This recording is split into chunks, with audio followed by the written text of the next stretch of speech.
नमस्कार मित्रांनो, सुस्वागतम. मुरांबा मालिकेच्या आजच्या भागामध्ये पंकज काका, अक्षय आणि रमा त्या गुंडांच्या तावडीतून सुटतात. तर पंकज काका घाबरलेले असतात. शशिकांत दुसरे काहीतरी करू नये म्हणून ते अक्षयला हात जोडून विनवणी करतात की जावई बापू, आत्ता जे काही घडले ते आपल्या तिघांमध्येच राहून द्या, इतर कुणाला सांगू नका.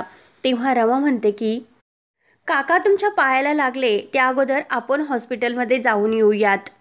पंकज काका म्हणतात की रमा राहून दे, मी घरी गेल्यानंतर मलमपट्टी करेल. तेव्हा अक्षय लगेच आपल्या खिशातून रुमाल काढतो आणि रमाच्या हातामध्ये देत ते पंकज काकाच्या पायाला तो बांधण्यासाठी सांगतात. तर लगेच रमा तो रुमाल पंकज काकाच्या पायाला बांधते. तर पंकज काका अक्षयला म्हणतात की जावई बापू, तुम्ही सुद्धा थकले असताल आणि मी सुद्धा खूप थकलोय आणि आता असे वाटते की घरी जावे आणि मंगलला भेटावे, बाकी काही नको. आणि जे काही झाले ते आपण येथेच सोडून देऊ. आपण जिवंत आहोत याचेच धन्यवाद मानले पाहिजे. आणि पुन्हा ते हात जोडून विनंती करतात की प्लीज कुणाला काही सांगू नका. तेव्हा रमा, अक्षय आणि पंकज काका हे गाडीत बसतात आणि घरी येतात. सीमा त्यांची वाटच बघत असते. तर सीमा लगेच रमा आणि अक्षयला बघून विचारते की अरे काय झाले, इतका उशीर का? अक्षय म्हणतो की आई, तू अजून जागीच आहेस का? तेव्हा सीमा म्हणते की अरे मला झोपच लागली नाही, तुमची काळजी वाटत होती कारण किती उशीर झालाय तो. तेव्हा अक्षय म्हणतो की आई, काही काळजी करू नकोस कारण पंकज काका हे सापडले आणि त्यांना आत्ताच आम्ही घरी सुद्धा सोडून आलो. तेव्हा सीमा विचारते की अरे नेमकं काय घडले होते? रमा म्हणते की अहो आई, काही नाही, कारण काकांचं आणि काही लोकांचे भांडण झाले होते म्हणून रागाने ते लोक त्यांना घेऊन गेले होते, बाकी काही नाही. तेवढ्यात शशिकांत बाहेर येतो आणि काय तुम्ही आलात का असे अक्षयला विचारतो. तेव्हा अक्षय म्हणतो की आज तर तुम्ही चक्क घरी आणि इतक्या पहाटपर्यंत सुद्धा जागे आणि आम्हाला विचारतात सुद्धा. सीमा म्हणते की अरे ते सुद्धा तुमच्या काळजीने झोपले नाहीत. तेव्हा अक्षय म्हणतो की आमची काळजी, नक्की काहीतरी दुसरे कारण असेल. तेव्हा शशिकांत म्हणतो अरे तू बछड्या आहेस माझा वारस. तेव्हा अक्षय म्हणतो की चला आता आम्ही झोपतो, कारण हे असले ऐकण्यासाठी आता माझ्याकडे प्राणच नाही. तर रमा आणि अक्षय झोपण्यासाठी आपल्या रूममध्ये येतात. तर रमा विचार करत असते की हे प्रकरण दिसते तितके सोपे नाही, कारण पंकज काकांना जसा त्रास देण्यात आला तसे वेगळंच काहीतरी वाटते. तेवढ्यात अक्षय चेंज करून येतो आणि रमाला म्हणतो की तू सुद्धा दमलेली आहे, त्यामुळे आता जागी राहू नको, तू सुद्धा झोप. आणि अक्षय झोपी जातो. तर रमाला काही झोप लागत नसते आणि तिला असे वाटते की आता यांना सांगू की नको, पण आत्ता या वेळेला नको सांगायला, कारण रेवा विरुद्ध यांची एक वेगळीच लढाई चालू आहे आणि त्यामध्ये यांना आणखीन टेन्शन नको. त्या अगोदर मी याच्या विरुद्ध जे काही पुरावे आहे ते शोधते आणि मग यांना हे सर्व काही सांगते, असे रमा ठरवते. त्यानंतर दुसऱ्या दिवशी सकाळी रेवा ही तयार होत असते आणि आरशापुढे उभी राहून मेकअप करू की नको असा विचार तिच्या मनात चालू असतो. आणि मी तर प्रेग्नेंटसुद्धा नाही, त्यामुळे थोडासा मेकअप करते असे बोलून पुन्हा तिच्या मनात विचार येतो की जान्हवी आणि आनंद मला पुन्हा एडिटर करतील. आणि विचार करते की फक्त मेकअप लुक करते म्हणून लिपस्टिक लावते आणि लगेच तयार होऊन खाली येते आणि अक्षय कुठे म्हणून अक्षयला शोधू लागते. आणि अक्षयच्या रूमजवळ येऊन दरवाजा उघडणार तर लगेच सीमा म्हणते की रेवा, अगं अक्षयला त्रास देऊ नको, कारण तो पहाटे आलाय आणि त्याची झोपसुद्धा होणार नाही.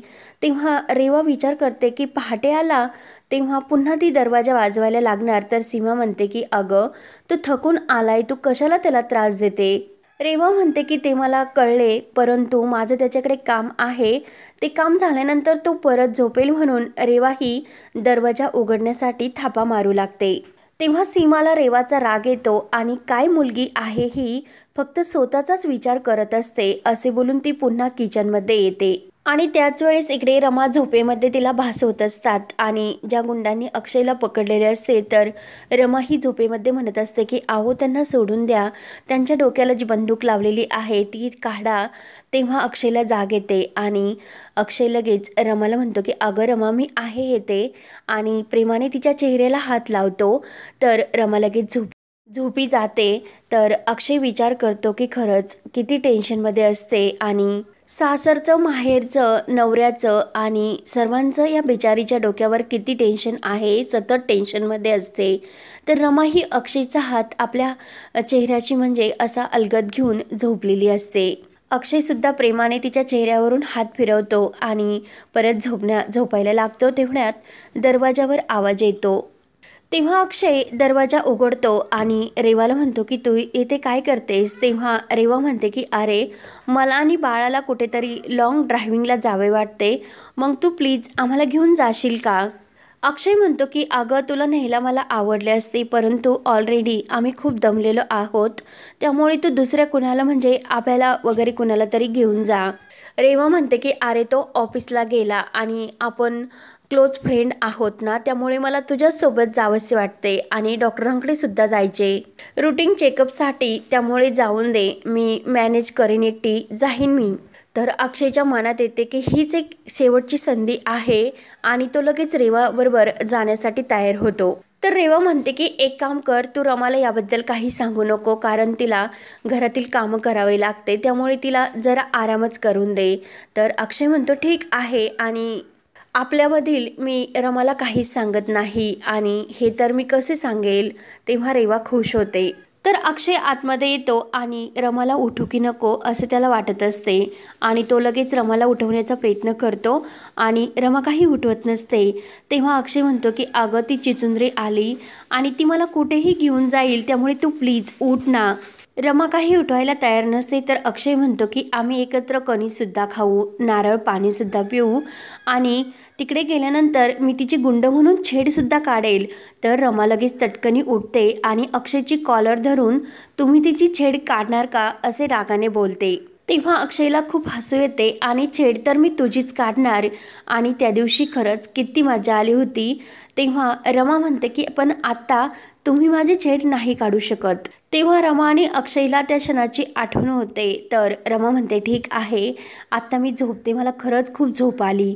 अक्षय म्हणतो की अगं काय करतेस तू, तुझी मी जर छेड काढावी हे तुला वाटत असेल तर तू सुद्धा आमच्याबरोबर यावे आणि चल आमच्याबरोबर, म्हणून तो रमाला आग्रह करत असतो. तर अक्षय आणि रमा हे तयार होण्यासाठी तयारी करत असतात. तर इकडे रेवा अक्षयची वाट बघत असते आणि आज जरा मेकअप केला नाही, त्यामुळे मला जरा चुकल्यासारखे वाटते, म्हणून अक्षय येईपर्यंत मी थोडासा मेकअप तरी करून घेते, म्हणून लगेच मेकअप करत असते. तेवढ्यात जान्हवी येते आणि जान्हवी रेवाला मेकअप करताना बघून विचारते की रेवा काय करतेस तू. रेवा म्हणते की काही नाही आणि हसू लागते. तर जान्हवी लगेच म्हणते की अगं तू मेकअप करते. तर रेवा म्हणते की अगं जान्हवी, माझी जी काही स्किन आहे ना ती इतकी सॉफ्ट आणि नॅचरल आहे, त्यामुळे मला मेकअप करण्याची गरज नाही, फक्त मी जरा सनस्क्रीन लावते, बाकी काही नाही, थोडंसंच फक्त मेकअप केला. तर जान्हवी विचारते की कुठे निघालीस. तेव्हा लगेच सांगते की डॉक्टरांकडे. जान्हवी विचारते की कुणाबरोबर. रेवा म्हणते की अक्षय बरोबर, दुसरे कोण मला घेऊन जाणार. तेव्हा जान्हवीला तर धक्का बसतो आणि जान्हवी लगेच आतमध्ये जाते. तर रेवा लगेच म्हणत असते की हिला मी घाबरणारी कोण, माझा मेकअप मी करणार, मी ठरवणार. आणि परत विचार करते की थोडीशी लिपस्टिक आहे ना ती आणखीन डार्क करते आणि त्याशिवाय तर अक्षय माझ्याकडे नाही बघणार, म्हणून पुन्हा लिपस्टिक लावत असते. तर तेवढ्यात रमा आणि अक्षय हे तयार होऊन येतात. तर रमा बाजूला जाते. तर अक्षय रेवाकडे येतो आणि अक्षयला बघून रेवा विचारते की तयार झालास का. अक्षय म्हणतो की हो आणि रेवा लगेच ही निघायचं का असे बोलून ते दोघे निघतात आणि अक्षयला विचारते की कशी दिसते मी. तेव्हा अक्षय म्हणतो की हो ना, प्रेग्नन्सीचा जो काही ग्लो आहे अगदी चेहऱ्यावर आला बरं का तुझ्या. तेव्हा रेवा आणखीन खुश होते. तर रमा बाहेर डबा घेऊन येणार तोच मयुरी ही मुलाच्या ड्रेसमध्ये रमासमोर येते. तर रमा म्हणते की मयुरीताई तुम्ही. तेव्हा लगेच मयुरी म्हणते की मी सपन आहे आणि मयुरीला भेटण्यासाठी येथे आलो आणि तुम्ही दोन येण्यावाल्या रमाताईस ना, मयुरीने तुमच्याबद्दल मला अगोदरच सांगितलेले आहे. रमा म्हणते की आओ मयुरीताई प्लीज ऐकून घ्या. तेव्हा मयुरी ही त्या मुलाच्या वेशामध्ये म्हणते की माझ्या मयुरीची खरंच खूप वाईट अवस्था केली, मी तुम्हाला सोडणार नाही. म्हणून मयुरी ही रमाचा हात हिसकावते. तेवढ्यात सीमा आणि आनंद येतात. तर रमा म्हणत असते की मयुरीताई प्लीज ऐकून घ्या, आपण डॉक्टरांकडे जाऊन आलोत. तर मयुरी म्हणत असते की मी सपन आहे, मयुरी वगैरे कोणी नाही. तेवढ्यात आनंद येतो आणि तो म्हणतो की काय चालले तुमचे हे सर्व. मयुरी म्हणते की तुम्ही सर्वजण का असे वागतात, मी सपन आहे हे समजत नाही का. तेवढ्यात आनंद आणि सीमा मयुरीबरोबर बोलत असतात. तर रमाच्या लक्षात येते. तर इकडे बाहेर अक्षय रमाला येईपर्यंत रेवाला मुद्दाम नादी लावण्याचा प्रयत्न करत असतो की अगोदर दरवाजा उघडत नाही गाडीचा. तर रेवा दरवाजा उघडते. तर अक्षय म्हणतो की खरंच तुझ्या हातामध्ये जादू आहे. तेव्हा अक्षय परत म्हणतो की अगं मी माझं पॉकेट मोबाईल हा आतमध्येच विसरून आलो की काय. रेवा म्हणते की अरे खिशामध्ये चेक कर, खिशातच असेल. रेवा म्हणते की रमा यायच्या आतमध्ये आपल्याला निघावे लागेल.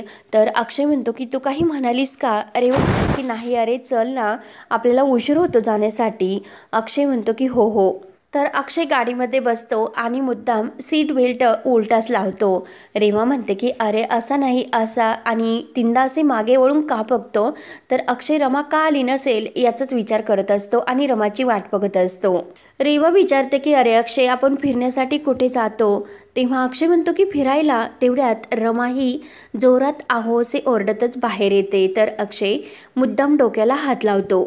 तर अक्षय रेवाला म्हणतो की आता रमासुद्धा आली, काय करायचे. तेव्हा रमा ही डबा देत म्हणत असते की अहो हे गा डबा, आणि लगेच गाडीमध्ये बसते. तर रेवा रागाने म्हणते तू गाडीमध्ये का बसलीस. तेव्हा रमा म्हणते की अगं का बसली म्हणजे तीन तिगाडा आणि काम बिगाडा असे म्हणतात ना, म्हणून मी आले आहे चौथी. तर रेवा म्हणते की आम्ही तिघे नाही दोघेच आहोत. रेवा म्हणते की अरे हिला समजाव, आपण तर दोघेच आहोत, ही काही डोक्यावर पडली की काय. अक्षय म्हणतो की शिक्षणाचा अभाव आणि रमा आम्ही दोघेच आहोत आणि तू तिसरी. रमा म्हणते की अगं तुझं गणित कच्चं आहे, मी तुला समजावते. आणि हे एक, तू एक आणि मी एक, आणि हे बाळ तुझं पोटातील, आणि हे खरे आहे ना, म्हणून ते चौथे होते. आणि इतकी महत्त्वाची गोष्ट तू कशी विसरलीस. तेव्हा अक्षय म्हणतो की कधी कधी रमा त्रास देते, परंतु मोक्याच्या गोष्टी सांगत असते. रेवा म्हणते की आम्ही डॉक्टरांकडे चाललो, तुझे तिकडे काय काम आहे. तेव्हा रमा म्हणते की आय्या, आणि माझंसुद्धा आता लग्न झाले आणि माझा पुढचा टप्पा म्हणजे मलासुद्धा आई होणे हे आवडेलच ना. मग मलासुद्धा समजेल की आई झाल्यानंतर बाळाची आणि स्वतःची कशी काळजी घ्यायची असते. त्यामुळे मी सुद्धा तुमच्याबरोबर येते. रेवा रागाने अक्षयला म्हणते की अक्षय ही आपल्याबरोबर काय येते. तेव्हा अक्षय म्हणतो की बायको आहे, त्यामुळे मी तिला नाही सुद्धा म्हणू शकत नाही. तेव्हा रमा ही पुढे येते आणि तुमचे बोलून झाले का आणि निघायचे का असे खुशून बोलते. तर हा भाग इथे संपतो. पुढील ही डॉक्टरांकडे आतमध्ये चेकअपसाठी गेलेली असते. तर रमा आणि अक्षय बाहेर असतात. तर अक्षय रमाला म्हणत असतो की रेवा जर प्रेग्नेंट असेल, बाळाचा बाप कोण आहे हे आपण शोधून काढू शकतो. आणि रमा म्हणते प्रेग्नेंट नसेल तर. तेव्हा अक्षय म्हणतो की प्रेग्नेंट नसेल तर आपल्या हाती खूप मोठा असा पुरावा लागेल. म्हणून ते डॉक्टर रेवाला काय सांगतात हे कान देऊन ऐकत असतात. तर डॉक्टर रेवाला सांगत असतात की आपल्याला पुढची सोनोग्राफी ही करावी लागेल आणि तुम्हाला त्यासाठी परत यावे लागेल. तर रमा विचार करते की डॉक्टर खरंच तिला सोनोग्राफी करायला सांगतात, मग हे आणि मी मिळून तिला फसवते की काय. आणि मला तर असे वाटते की ते आणि हे मिळून मला फसवतात की काय. तर अक्षयने रमाच्या म्हणजे हाताला हात लावलेला असतो आणि रमाला धक्का बसतो. तर आतमध्ये रेवाने हे डॉक्टरांना पैसे दिलेले असतात, कारण प्रेग्नेन्सीचे हे जे काही खोटे सत्य आहे ते प्रेग्नन्सीचे खोटे हे रिपोर्ट डॉक्टरांनी दाखवलेले असतात. तेव्हा डॉक्टर आणि रेवाचे जो का प्लॅन आहे तो रमा आणि अक्षय कसा पकडणार हे पाहण्यासाठी आपल्या चॅनलला नक्की सबस्क्राईब करत रहा. धन्यवाद.